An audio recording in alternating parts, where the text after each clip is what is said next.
সেই ড্রাগন ফলটি কাটতেই ড্রাগন ফলটির মধ্যে থেকে একটা পরী বেরিয়ে আসে। আমি তোমাকে 2 হাড়ি স্বর্ণ মুদ্রা দিচ্ছি, এগুলো বিক্রি করলে তোমাদের অভাব দূর হয়ে যাবে। মা, ও মা, কোথায় গেলে তুমি? তাড়াতাড়ি বাইরে এসো, একটা জরুরি কথা আছে। কি ব্যাপার?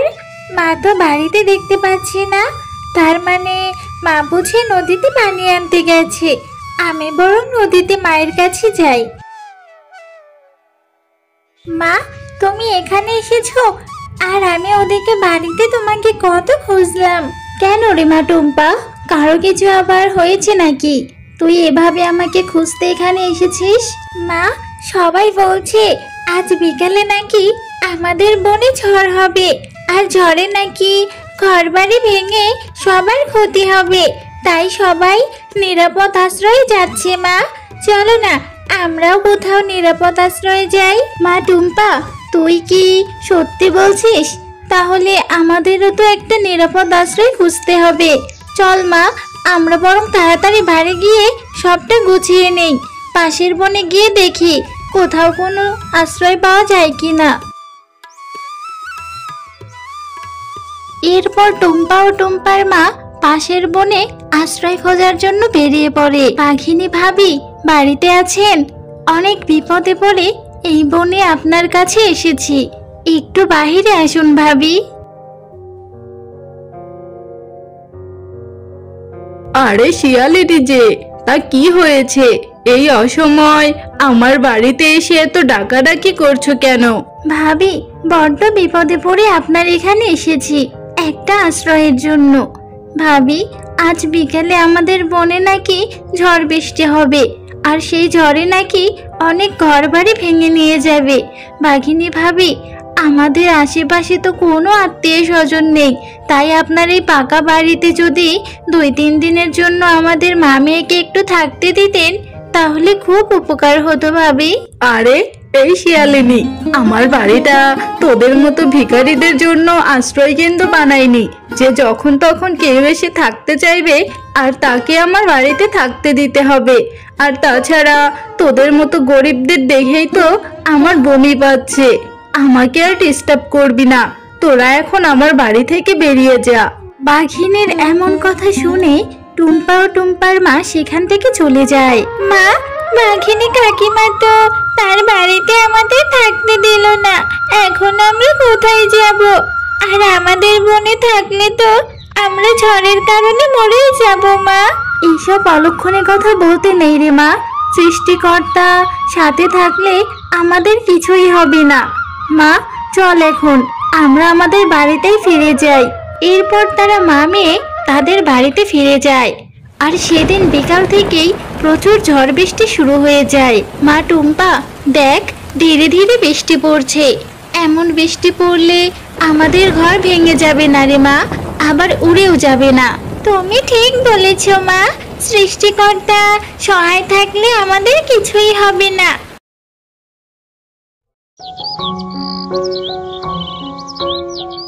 মা টুম্পা, বৃষ্টি থেমে আকাশ পরিষ্কার হয়ে গেছে রে মা, তুই বাড়িতেই থাক। আমি বনে গিয়ে দেখি কোনো ফল পাই কিনা। ফল পেলে তোর জন্য ফল নিয়ে আসবো। আমিও তোমার সাথে যাব মা, একা একা থাকতে আমার বড্ড ভয় করে। আর তাছাড়া এই বনে সবাই তো এই বন ছেড়ে চলে গেছে, আমি কার সাথে খেলা করব? আমাকে বরং তুমি তোমার সাথে নিয়ে যাও মা।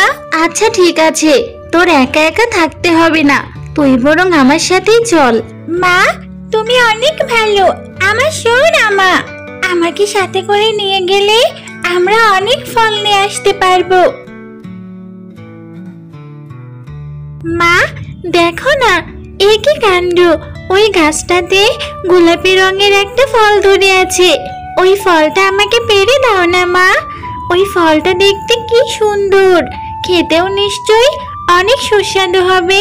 এ কি, লেবু গাছে ড্রাগন ফল ধরে আছে কেন? সৃষ্টিকর্তার কি ইচ্ছে! দেখ, এই ফলের নাম ড্রাগন রে মা। দাঁড়া, তোকে আমি এক্ষুনি ফলটা পেড়ে দিচ্ছি। মা, ড্রাগন ফলটা খেতে বুঝি ভারী মজা।